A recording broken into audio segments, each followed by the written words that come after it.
Excellent job, Brewers. Excellent, excellent, excellent job. You've now turned a part of that depth surplus into a potential playoff contender. With that being said, you are still not a complete team. When it comes to the roster, their lineup, of course, is led by Christian Yelich, Lorenzo Cain, Travis Shaw, Ryan Braun, and Eric Thames, with Christian Yelich and Lorenzo Cain being the big pickups of this past offseason for the Brewers. And so, this lineup is well constructed, and it has really good pieces to go along with it, so I give it an A- grade. When it comes to their depth, they have a good amount of it. Jet Bandy, Hernan Perez, and Eric Sogar, Domingo Santana. Really, Hernan Perez and Domingo Santana to go along with Jet Bandy. Surplus right there. Stephen Vogt is currently injured for 2 to 3 weeks with a strained shoulder. But they also have Jacob Nottingham, whom they got in that Chris Davis trade a while back, and Jesus Aguilar and Nick Franklin, and there's also Brett Phillips and Keon Broxton. Brett Phillips is projected to come up this year, but since they already have a bunch of outfielders blocking his path, they should look to trade him. And there's also Kyle Wren. So the Brewers have a bit of a surplus of depth, and so I'll give it a grade of an A-. They should look to trade off some of those pieces and upgrade that pitching staff because they have a surplus, as I mentioned before. And so now when it comes to their rotation, Chase Anderson did really well last year, but I don't know if he'll be able to keep up that same sort of pace again this year.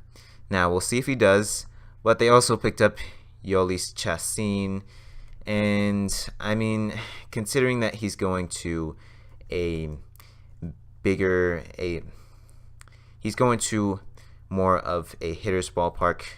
Miller Park is an excellent park for hitters, and so I'm not sure how Yolis Chassin is going to fit in that ballpark, and I don't really think he's going to be better than what he was last year or as good as what he was last year.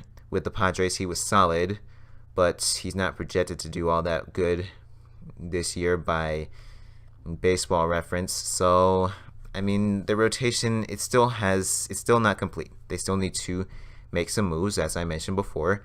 Jimmy Nelson is injured, and he's going to be recovering from shoulder surgery, not expected to return before June. So their pitching depth is going to have to go to work. They do have a couple of guys that can come up this year in Corbin Burns and Luis Ortiz and Brandon Woodruff, so there's that for the Brewers, but otherwise their rotation is just a grade C.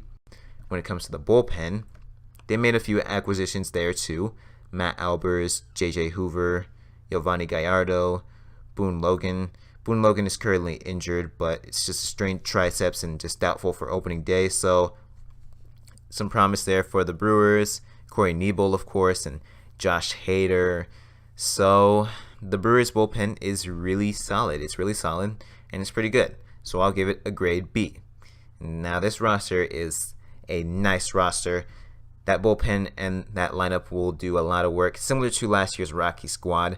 I think that's what will happen with the Brewers, similar to that, but I mean, they have an easier schedule, so who knows.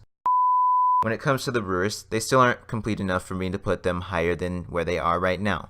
Yes, they have an excellent lineup and excellent hitting depth, but they need to turn some of that depth surplus into a rock-solid rotation to go along with the hitting. They are still not better than the Cubs, they are not better than the Cardinals, and if not for their easy schedule, I'd have them missing the playoffs in favor of the Dodgers.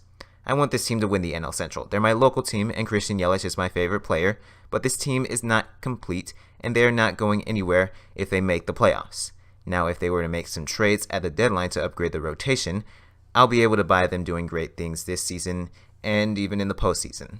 With all that said, you should still be happy with this team making the playoffs if you are a Brewers fan. They can make some upgrades in the offseason if they so please. In terms of the over-under for this team, it's really low from Fangraphs. I don't know what they're thinking, but it's at 78 and 84. And if you take a guess already, I'm going way over this with 90 and 72 and third in the NL Central. And also getting the second NL wildcard spot. Let me know if you agree. Let me know why I'm overestimating this team a bit. It is a predictions video, and that is what predictions are all about, discussion. And so that'll do it for this Brewers edition of my 2018 MLB season previews. and so long.